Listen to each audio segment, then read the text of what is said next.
अच्छा, पहले हम थोड़ा जनरल पढ़ेंगे इसको, और आफ्टर देन इसके कनेक्शंस देखेंगे, जिस तरह से मैंने आपको बताए हुए हैं कि हमने किस तरह से चीज़ों को याद करना है, सेक्शंस को किस तरह से याद करना है। लेकिन उसके लिए बहुत ज़्यादा ज़रूरी है कि आपने मेरा लेक्चर लिया हुआ हो। कौन सा? जिसमें नंबरिंग्स याद करने वाला। तो वो आपने लिया होगा, तो साथ साथ बहरहाल अब मैं बाकी स्टूडेंट्स का टाइम तो ज़ाया नहीं कर सकता, तो हम कुछ ना कुछ उसके साथ कनेक्शंस बनाएंगे, बल्कि वो मैं आपके साथ पीडीएफ भी शेयर कर दूंगा अपने स्टूडेंट्स के साथ, फिर आप वो देख लेना। चैप्टर 2।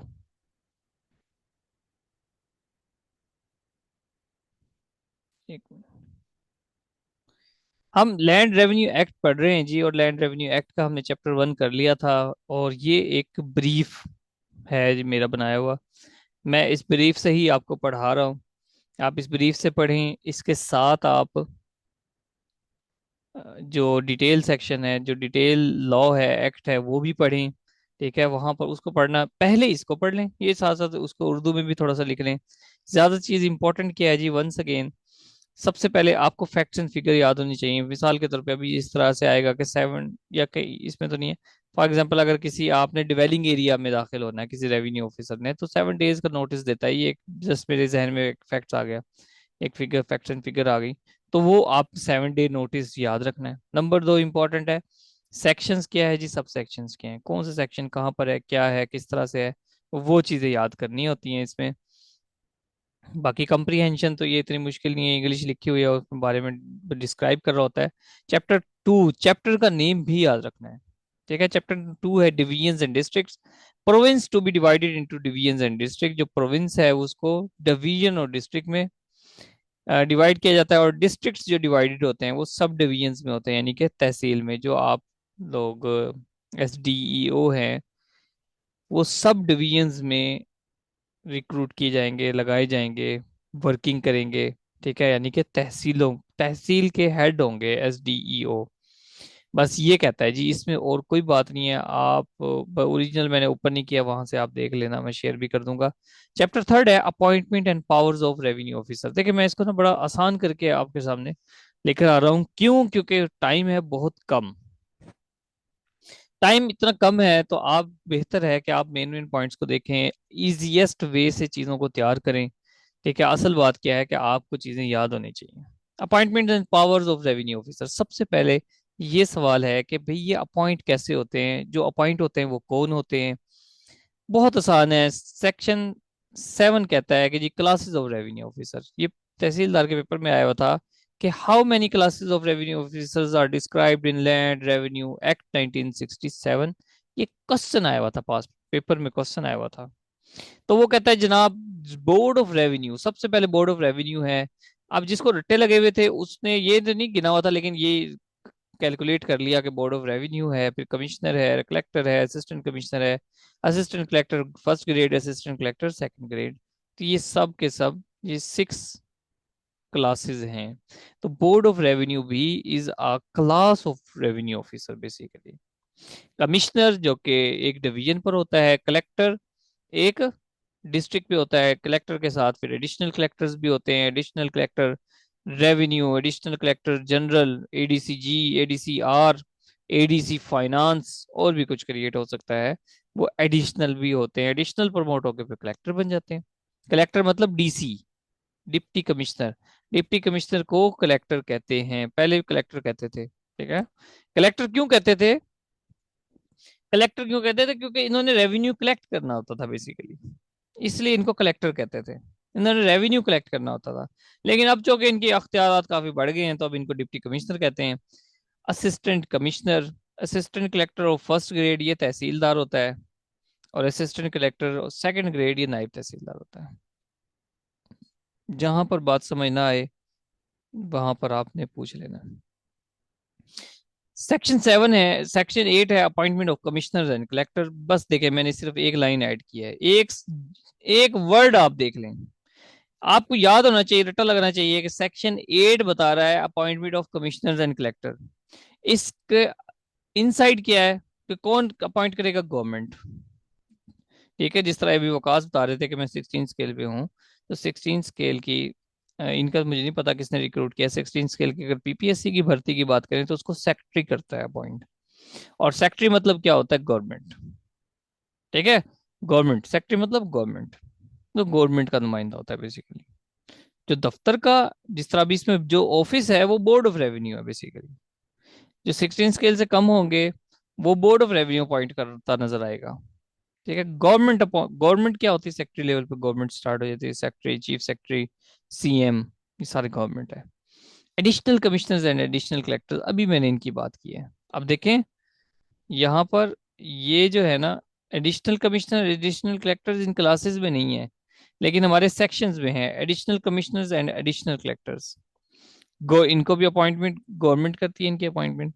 फिर assistant commissioners and assistant collectors, assistant commissioners and assistant collectors government में अपॉइंट, इनको भी गवर्नमेंट अपॉइंट करती है। In a district as many assistant commissioners and assistant collectors of the first grade and second grade as it में deem expedient, जितना के जरूरी हो। ठीक है, एक डिस्ट्रिक्ट में 3 तहसीलें हैं तो 3 असिस्टेंट कमिश्नर्स। ठीक है, बाजू का 2 होते हैं तो 3 चला रहे होते हैं, एक्सेट्रा, इस तरह से चल रहा होता है काम। तो इनको अपॉइंट कौन करता है? गवर्नमेंट, ये ज्यादा इंपॉर्टेंट बात है। इन केस, अब यहां पे देखें, यहाँ ये है सबसेक्शन 1 और ये है सबसेक्शन 4। सबसेक्शन 4 क्या कहता है? इसका मतलब ये है कि इसमें 2 एंड 3 वो इतना इंपॉर्टेंट नहीं है, मैंने उसको स्किप कर दिया, आप उसको रीड लाजमी करना है आपने। In case any of the powers of collector are conferred on an assistant commissioner or assistant collector, he shall exercise such power subject to the control of the collector of the district.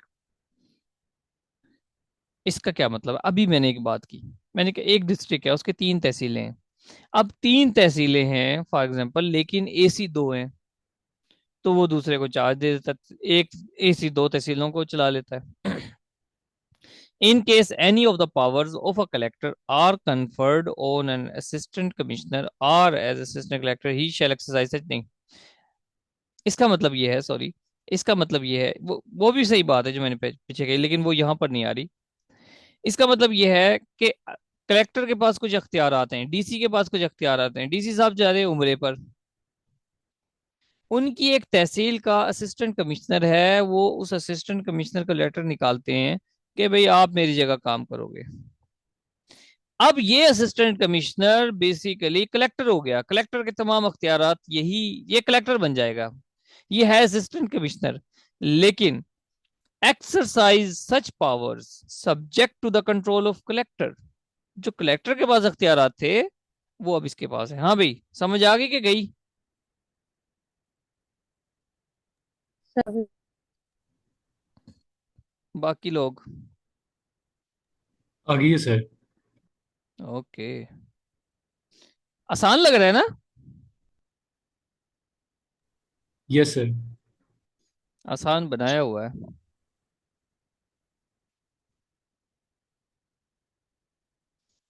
तहसीलदार, तहसीलदार का ये sub section 11 है, इसमें definition दी हुई है। Chief officer interested with local revenue administration of a tehsil. Revenue administration याद रखना, revenue की administration से रिलेटेड जो भी होगा तहसील लेवल पर, तहसील लेवल पर रेवेन्यू की जो एडमिनिस्ट्रेशन का हेड है वो असल में तहसीलदार है। रेवेन्यू कलेक्शन का जो भी हिसाब किताब है वो तहसीलदार से किया जाता है। Collection revenue administration. फिर certain appointments to be notified, बड़ा जब आप सेक्शन याद करते हो आपको बाजूकात याद नहीं रहता कि यार ये क्या है, अजीब सी बात है। Certain appointments to be notified, भाई आपको असिस्टेंट कमिश्नर लगा दिया, नोटिफिकेशन देंगे कि नहीं देंगे? आपको एसडीओ लगा देते हैं, नोटिफिकेशन देंगे कि नहीं देंगे अपॉइंटमेंट की? देंगे ना, आपको लेटर देंगे। तो जो भी अपॉइंटमेंट्स होंगी वो नोटिफिकेशन आएगा, उसका नोटिफिकेशन आएगा, लेटर आएगा। फिर है एडमिनिस्ट्रेटिव कंट्रोल। पहले अपॉइंटमेंट थी कि कौन कौन से बंदे अपॉइंट हो रहे हैं, अब है एडमिनिस्ट्रेटिव कंट्रोल। बहुत आसान है, चीजों को आसान करके लेके चलें। क्या जी? सेक्शन 13 कहता है superintendence and control of revenue officers. भाई रेवेन्यू ऑफिसर्स को की सुपरिंटेंडेंस कौन कौन करेगा और इनको कंट्रोल कौन करेगा? सबसे पहले कौन किसको कंट्रोल करेगा? ध्यान से समझे बात को। बहुत आसान है। Board of revenue board of revenue control will be controlled by government, बस। जो गवर्नमेंट है वो बोर्ड ऑफ रेवेन्यू से कंसर्न्ड है, बोर्ड ऑफ रेवेन्यू को लॉ बनाएगा, उसके वहां पर जो बंदे हैं, जो उसका हेड है, वो गवर्नमेंट उसको कंट्रोल करती है। ऑल अदर रेवेन्यू ऑफिसर्स, बाकी जितने भी रेवेन्यू ऑफिसर्स हैं, उनको कौन कंट्रोल कर रहा है? Revenue, board of revenue. उनको बोर्ड ऑफ रेवेन्यू कंट्रोल कर रहा है। उनकी सुपरिंटेंडेंस कौन कर रहा है? Board of revenue. जब कभी बोर्ड ऑफ रेवेन्यू फंस जाता है तो गवर्नमेंट उसकी हेल्प करती है, गवर्नमेंट उसको डील करती है। सबसेक्शन थर्ड है, a commissioner shall control all other revenue officers in a division. अगर डिवीजन के ऑफिसर्स की बात करें तो वो कमिश्नर जो है वो तमाम बोर्ड ऑफिसर्स को कंट्रोल करता है, कमिश्नर। ठीक है। डिस्ट्रिक्ट में कौन करेगा? डिप्टी कमिश्नर या कलेक्टर। तहसील में कौन करेगा? Assistant commissioner. तो ये है superintendence and control of revenue sir. बात समझ आई कि गई? ओके करते रहें साथ के साथ।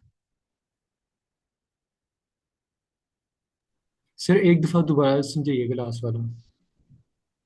कौन है? वकास है? नहीं दाऊद? सर, दाऊद। दाऊद, ओके। देखें, वेरी सिंपल है। चलिए यहीं से शुरू करते हैं। Board of revenue shall be subject to the control of government. Government board of revenue को कंट्रोल करती है, बोर्ड ऑफ रेवेन्यू की सुपरिंटेंडेंस करती है। Board of revenue shall be controlled by, supervised by the government. Board of revenue, देखें, board of revenue का check and balance कौन करेगा? गवर्नमेंट। बाकी जितने भी सबॉर्डिनेट हैं, चाहे वो कमिश्नर है, चाहे वो डिप्टी कमिश्नर है, चाहे असिस्टेंट कमिश्नर है, सबको की सुपरिंटेंडेंस किसने करनी, कंट्रोल किसने करना है? बोर्ड ऑफ रेवेन्यू ने। अब हम आ जाते हैं रूट लेवल पर, थोड़ा सा नीचे आ जाते हैं कि भाई ठीक है, बोर्ड ऑफ रेवेन्यू तो थारोली तमाम मुलाजमीन का जिम्मेदार है, तमाम मुलाजमीन का कंट्रोल बोर्ड ऑफ रेवेन्यू के पास है, ये तो बात हमें समझ आ जाती है। लेकिन एक डिवीजन का कंट्रोल किसने करना है? डिवीजन लेवल पर सुपरिंटेंडेंस कौन करेगा? कमिश्नर। इसका मतलब एक डिवीजन में क्या होता है? डिस्ट्रिक्ट, डिस्ट्रिक्ट एक डिवीजन है, उसके 3 डिस्ट्रिक्ट हैं, एक डिवीजन है। कौन सा डिवीजन है आपका दाऊद? सर मैं तो लेक सिटी में होता हूँ, लाहौर, पता नहीं डिवीजन कौन सा है। डिवीजन, लाहौर डिवीजन हुआ ना। लाहौर डिवीजन है, उसके डिस्ट्रिक्ट पता नहीं कौन कौन से हैं। उकाड़ा भी शायद डिस्ट्रिक्ट है, लाहौर डिस्ट्रिक्ट है, और भी कोई होंगे, शायद कसूर भी उसमें आता है। चलो हम मिसाल के तौर पे एक डिवीजन है, उस एक डिवीजन के जनाब 2 डिस्ट्रिक्ट हैं। अब 2 डिस्ट्रिक्ट का मतलब क्या हुआ? 2 डिप्टी कमिश्नर। अब 2 डिप्टी कमिश्नर, ये डिस्ट्रिक्ट है। अब इसमें भी 3 तहसीलें हैं और इसमें 4 तहसीलें इस डिस्ट्रिक्ट में, फॉर एग्जाम्पल। तो ये जो कमिश्नर साहब हैं, कमिश्नर साहब इन 2 डिप्टी कमिश्नर और इन 3 बंदों का भी, और इन 4 असिस्टेंट कमिश्नर का भी, सबका कंट्रोल किसके पास है? कमिश्नर के पास है। कमिश्नर इसको सुपरिंटेंडेंस करता है। लेकिन कलेक्टर जो है, वो जो डिप्टी कमिश्नर है, वो अपनी तहसील के का कंट्रोल भी कलेक्टर करेगा, control over the revenue officers in the district. बल्कि आप यूं ही समझें कि जो कमिश्नर है वो ये सिर्फ डीसी को कंट्रोल कर रहा है, उसकी सुपरिंटेंडेंस कर रहा है। जबकि जो डीसी है वो असिस्टेंट कमिश्नर की कर रहा है। असिस्टेंट कमिश्नर किसकी सुपरिंटेंडेंस करेगा भाई? हाँ, बताएं। सर तहसीलदार की। तहसीलदार और नायब तहसीलदार की। एसडीओ की भी करेगा। ठीक है, एसडीओ की भी करेगा। नेक्स्ट है power to distribute business and withdraw and transfer cases. Power to distribute business and withdraw and transfer cases. सबसे पहले किस ये बात देख लो कि ये जो बात की है उसने, पावर टू डिस्ट्रीब्यूट बिजनेस, यानी कि कोई अख्तियारात अगर देने हैं, डिस्ट्रीब्यूट करने हैं, या विदड्रॉ करने हैं अख्तियारात, या ट्रांसफर करना है, तो वो किसके पास है? बोर्ड ऑफ रेवेन्यू के पास वो अख्तियार है। एक बात, no order under this section shall empower any revenue officer. किसी रेवेन्यू ऑफिसर को इतना अख्तियार नहीं दिया गया कि एक्सरसाइज करे any powers or deal with any business which he would not be competent to exercise, or deal with within the local limits of his own jurisdiction कि भाई कोई भी रेवेन्यू ऑफिसर ऑफिसर ऐसा काम नहीं कर सकता, वो अख्तियारात इस्तेमाल नहीं कर सकता जिसको दिए ही नहीं। मिसाल के तौर पे कोई अख्तियार आते हैं, फॉर एग्जांपल अगर विद इन डिस्ट्रिक्ट ट्रांसफर करना है, विद इन डिस्ट्रिक्ट, मुझे कंफर्म नहीं है लेकिन शायद डीसी कर सकता होगा। हाँ डीसी कर सकता होगा, क्योंकि अगर हम अपनी बात करें, डिप्टी जो हमारा डिप्टी डायरेक्टर होता है वो विद इन डिस्ट्रिक्ट इधर उधर लगा सकता है अपने बंदों को। ठीक है, तो वो विद इन द डिस्ट्रिक्ट तो अपने अख्तियार, अब वो with in the district transfer करने के अख्तियारात हैं डीसी के पास। अब एसी साहब भी ट्रांसफर किए जाएं किसी किसी के, मतलब वो अपने आप को डीसी समझ के बैठे जाए, तो ये गलत है। No order under this section shall empower, कि किसी को भी ये अख्तियारात नहीं है, any officer to exercise any powers or deal with any business which he would not be competent. Competent का मतलब है जो उसको अख्तियार दिया नहीं गया, बस ये बात है। कॉम्बिनेशन ऑफ ऑफिसेज, इसको ध्यान से समझ लीजिए, ये वही बात है जो मैंने पीछे कही थी। भाई एक डिस्ट्रिक्ट है, ध्यान से समझना, एक डिस्ट्रिक्ट है, उस डिस्ट्रिक्ट की तीन तहसीलें, तीन तहसीलें। अब तीन तहसीलों के ऊपर असिस्टेंट कमिश्नर कितने होने चाहिए? तीन, एक और ये दो। लेकिन यहां पर जीरो है, यहां पे कोई असिस्टेंट कमिश्नर नहीं है।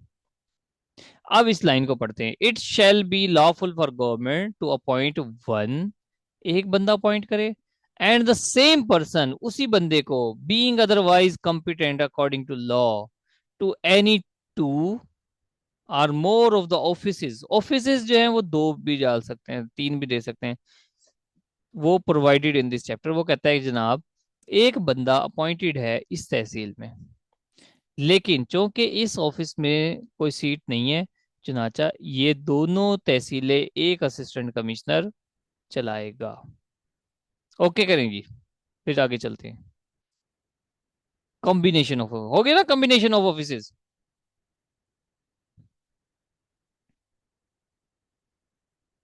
यस या no? Yes sir.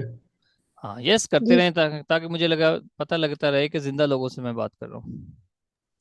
Okay sir. Powers, powers, conferment, conferment का मतलब होता है अख्तियारात देना, कन्फर करना, अख्तियारात देना। पावर्स का मतलब अख्तियारात है।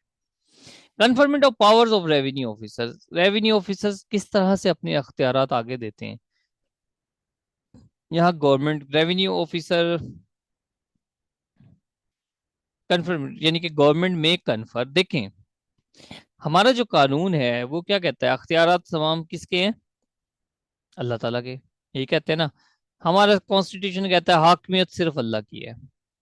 अब वो बंदे जो हैं वो अल्लाह की गिवन ज्यूरिसडिक्शन में, यानी कि इस्लामिक ज्यूरिसडिक्शन में, उन्होंने एक इस्लामिक कंट्री को रन करना है बेसिकली, और उसको रन करने वाली जो मशीनरी है वो गवर्नमेंट है। अब तमाम अख्तियारात वहां से फिर गवर्नमेंट के पास आ गए, देन गवर्नमेंट डिस्ट्रीब्यूट करती है।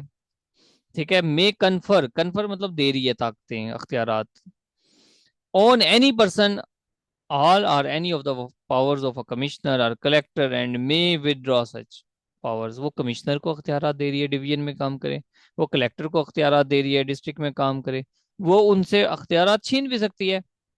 ठीक है, जब डिस्ट्रिक्ट गवर्नमेंट होती थी मुशर्रफ दौर में, 2004 या 5 में डिस्ट्रिक्ट गवर्नमेंट आई थी, 2017 में आई थिंक खत्म हो गई थी डिस्ट्रिक्ट गवर्नमेंट, तो उस वक्त डिप्टी कमिश्नर के अख्तियारात ही बड़े थे, तो उस वक्त अख्तियारात दे दिए परवेज मुशर्रफ साहब ने।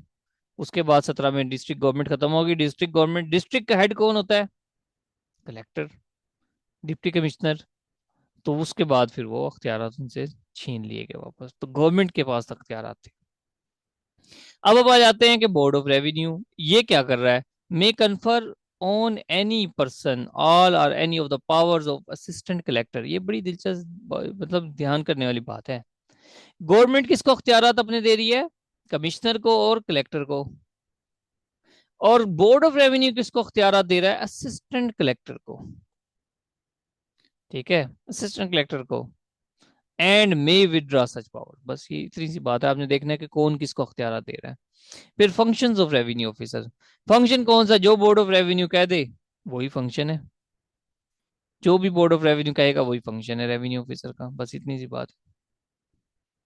Retention of powers by revenue officers on transfer, भाई आप किसी एक तहसील में, आपको कहीं और, आप एसडीओ, आपके कुछ अख्तियारात हैं जो भी, आपको किसी और तहसील में भेज दिया जाए, आप क्लर्क थोड़ी बन जाओगे, एसडीओ रहोगे ना। अच्छा, एसडीईओ को मैं एसडीओ कहता हूँ, थोड़ा सा मेरे लिए सहल है। ठीक है, ये चीज आप ध्यान नोट कर लेना। चलो, चैप्टर थर्ड हो गया। नेक्स्ट आते हैं प्रोसीजर ऑफ रेवेन्यू ऑफिसर्स। अब आते हैं chapter four, procedure of revenue officer.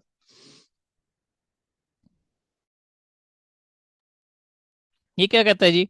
Subordination of revenue officers in all official acts and proceedings, a revenue officer shall be subjected as to the place, time, and manner of performing his functions to the direction and control of officer to whom he is subordinate to. Assist, देखो तहसीलदार का अफसर कौन है, जल्दी से बताएं। तहसीलदार का अफसर कौन है? सर एसटीओ होगा। नहीं नहीं, एसडीओ नहीं होगा, एसडीओ अलग चीज है ना। चलो, एसडीओ का अफसर कौन है? Assistant commissioner. असिस्टेंट कमिश्नर का अफसर? Deputy commissioner. डिप्टी कमिश्नर का अफसर? कमिश्नर। कमिश्नर का? गवर्नमेंट। नहीं, board of revenue. Board of revenue. हाँ, बोर्ड ऑफ रेवेन्यू, ठीक है। अख्तियारात गवर्नमेंट ने दिए हैं, लेकिन बोर्ड ऑफ रेवेन्यू की भी तो आखिर वैल्यू तो है ना। ठीक है, बोर्ड ऑफ रेवेन्यू का जो है ना, वो फिर आगे गवर्नमेंट आती है। तरतीब से लेके चले तो ये यही कह रहा है सबॉर्डिनेशन ऑफ रेवेन्यू ऑफिसर के, कहता है कि direction and control of officers to whom is subordinate to, यानी कि जो असिस्टेंट कमिश्नर है वो सबॉर्डिनेट किसका है? डीसी का। तो वो डीसी की डायरेक्शन और कंट्रोल में है, बस इतनी सी बात है। जो डिप्टी कमिश्नर है वो किसकी डायरेक्शन और कंट्रोल में है? कमिश्नर की। तो यही सबॉर्डिनेशन है। पीछे हमने बात की थी ऊपर से नीचे, अब नीचे से ऊपर की बात कर रहे हैं, सबॉर्डिनेशन ऑफ रेवेन्यू ऑफिसर।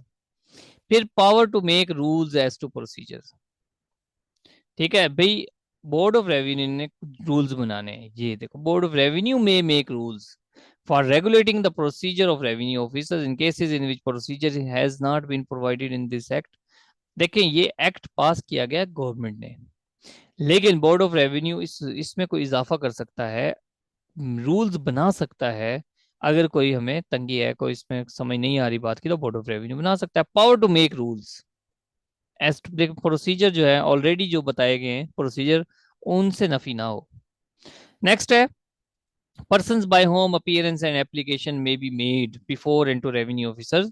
भाई, एक बंदे की जमीन का इंतकाल हो गया, इंतकाल हो गया मतलब उसने जमीन देनी है किसी को या लेनी है किसी से, तो उसको इंतकाल कहते हैं। कुछ स्टूडेंट्स ऐसे होंगे जिनको नहीं पता होगा इंतकाल का। ट्रांसफर, उसको उर्दू में कहते हैं ट्रांसफर। तो अब या मुख्तलिफ कोई भी परेशानी हो सकती है, कोई इशू हो सकता है, जमीन से रिलेटेड इशू हो सकता है, कोई पब्लिक प्रॉपर्टी है उससे रिलेटेड कोई इशू हो सकता है। तो किसको हम दरखास्त देंगे? हमने रेवेन्यू ऑफिसर को ही देंगे ना, रेवेन्यू ऑफिसर्स को। अब सवाल ये है कि इसके सामने कौन आ सकता है? Appearance before a revenue officer may made, सबसे पहले बाय द पार्टी। पार्टी एक बंदा भी हो सकता है, मल्टीपल बंदे भी हो सकते हैं।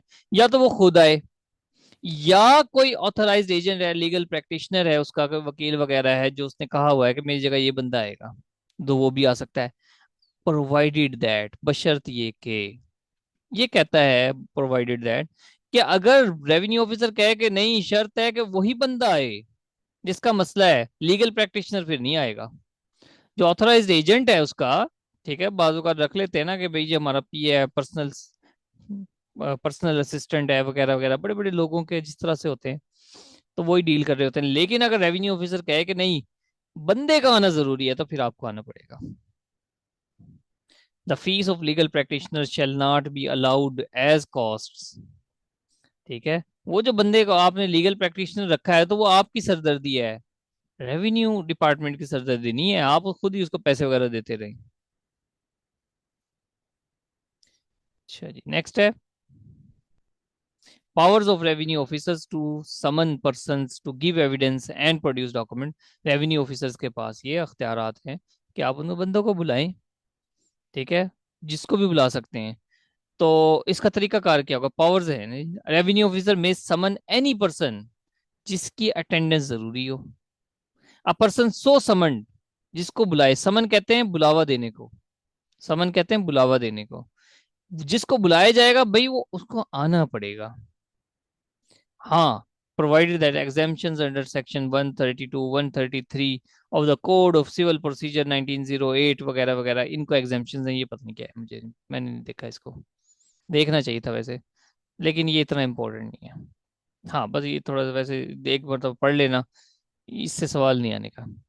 The person shall be bound to state the truth, जो बुलाया जाए उसको वो कहे सच बोले जी। समन्स टू, याद करें मेरे को। यार घरेलू गुफ्तगू, summons to be in writing and seal, आप किसी को बंदे को बुला रहे हो तो राइटिंग में होना चाहिए ना, लिख के बुलाओ उसको, लेटर लिखो और उस पर मोहर लगाओ। Mode of service of summon, mode of service of summon का मतलब ये है कि आप किस तरह से बुलाना है किसी बंदे को। उस बंदे को पर्सनली मैसेज करो, ठीक है, उसको बंदे को पर्सनली लेटर भेजो, उसके ऑथराइज्ड एजेंट को पैगाम भेज दो, उसके घर का कोई अडल्ट मेंबर है जो उसके साथ रहता भी हो, उसका भाई है, वालिद है कोई भी, तो उसको बुला लो, उसको उसको, ठीक है, बताएं कि बंदे को बुलाना है हमें। सबसेक्शन 3 था ये सबसेक्शन है और ये क्लॉजेज हैं, ठीक है। सबसेक्शन 2 क्या कहता है? If accepted, acceptance of service is refused, वो बंदा फरार है, बंदे ने पैसे देने ना लैंड रेवेन्यू के, वो बंदा फरार है, नहीं मिल रहा आपको, ठीक है, तो फिर आप क्या करोगे? फिर आप भाई क्या करोगे? The summons may be served by affixing a copy thereof at the usual or last known place of residence. वो फलां जगह रहता था, उस एड्रेस पे रहता था, वहां जाओ, उस पे वहां पोस्ट कर दो आप, जो पता था। And to whom it is addressed, वो फिर भी नहीं आता, 15 दिन गुजर जाते हैं, आप फिर से लेटर लिखोगे, ठीक है, या आपको पता लगता है वो डिस्ट्रिक्ट ही चेंज कर गया है। If that person does not reside in the district the summons may be served by, अब ध्यान से समझना, आपको पता लगा है कि वो डिस्ट्रिक्ट ही चेंज कर गया, किसी और डिस्ट्रिक्ट में ट्रांसफर हो गया है, तो आप क्या करोगे? उसके डिस्ट्रिक्ट के एड्रेस पे भेजोगे? नहीं, उस डिस्ट्रिक्ट के कलेक्टर को भेजोगे, यार हमारा बंदा फरार है, उसको तो पकड़ दो। कॉपरेशन होनी चाहिए कि नहीं होनी चाहिए? अब ये इस कलेक्टर की, उस डिस्ट्रिक्ट के कलेक्टर की सरदर्दी है कि वो ढूंढे बंदा। समझ आई कि गई? if the summons relates to a case in which persons having the same interest are so numerous, एक केस है जी, उसके काफी सारे बंदे हैं, न्यूमरस हैं, ठीक है, यानी कि जमीन है, उसका मसला है, चार भाई हैं, अब वो चारों को नहीं बुलाएंगे, वो एक को हेड बना देंगे। It mean serve to such person those as, to such of those person as the revenue officer nominate, इस रेवेन्यू ऑफिसर कहेगा इस बंदे के ऊपर लेटर वगैरह जाएंगे। हम कहाँ से लिखें? गवर्नमेंट का ऐसा कागज आया करें, चार चार बंदों को लेटर लिखें, सबको ट्रैक भी करें पहुंचा कि नहीं पहुंचा वगैरह वगैरह। A summon may be served by registered post, tag लगाते हैं, उसकी रजिस्ट्री को सेव करते हैं कि देखो हमने इसके एड्रेस पे भेजा है, इस डेट को भेजा है। इलेक्ट्रॉनिक मींस के जरिए भेज दो, आप ईमेल कर रहे हो, व्हाट्सएप कर रहे हो, पिक्चर उसकी फोटो बना के रखो अपने पास। हाँ भाई, दिमाग तो नहीं घूम रहा आपका? सर थोड़ा थोड़ा सा। कहाँ भी, और किस किस का घूम रहा है दिमाग?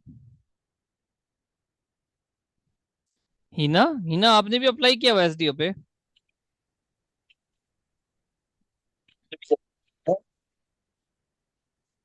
सर दिमाग नहीं घूम रहा, मेरे माइंड में ट्रिक्स आ रही हैं। क्या बात है, क्या बात है।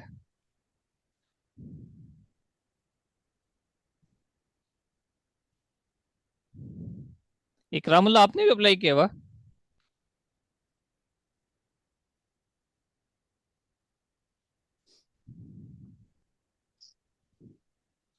बासित अली,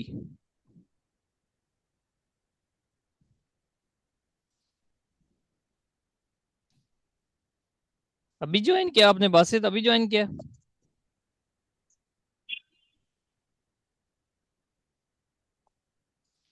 चले, आप खुद पढ़ोगे ना तो इसमें आपको परेशानी नहीं होगी, बिल्कुल आसान है। थोड़ा थोड़ा उर्दू में लिखते रहना, जिस तरह मैं बोल रहा हूँ ना, थोड़ा थोड़ा सा उर्दू में इसको लिखते रहना, फिर इसको पढ़ लेना। मैं आपको ना ये पूरा एक्ट भी शेयर कर दूंगा। हम कोशिश करेंगे इसको जल्दी मैक्सिमम स्पीड के साथ ही खत्म करें। वैसे एक एक मैं इस तरह से बोलूंगा तो बहुत टाइम लग जाना है। फिर आप पॉइंट नोट करते रहना, बताना कि सर ये नहीं बात समझ आ रही। Mode of service of notice और, ठीक है, असल में ना मेरी आदत नहीं है कि मैं जल्दी जल्दी बोल के आगे चला जाऊँ, आपको समझ आए ना आए, मुझे थोड़ा सा समझाना पड़ता है कि यार ये चीज़ है। जल्दी जल्दी वो तो फिर पैटर्न ही खराब हो गया ना, फिर आसान चीज पे भी वक्त लग जाता है। Mode of service of notice, देखें पहले हमने समन किया था, समन करने के डिफरेंट तरीके हैं। या तो हम नोटिस भेजेंगे या प्रोक्लेमेशन करेंगे, यानी कि मनादी, ऑर्डर, प्रोक्लेमेशन, मनादी का ना, वो जो ढोल वगैरह पीटते हैं, या मुख्तलिफ ट्रेडिशनल तरीके हैं, कुछ भी हो सकता है। तो उसका क्या तरीका है भाई, उसका वही तरीका है, shall be served in the manner provided in section 24, जो प्रीवियस सेक्शन में हमने बताई ना बातें। क्या क्या बताई पिछले सेक्शन में, कोई बताया आप में से? सेक्शन 24 में हमने क्या चीज पढ़ी है? एक बंदे को किस तरह से हमने समन करना है, कोई मुझे थोड़ा सा ब्रीफ करेगा?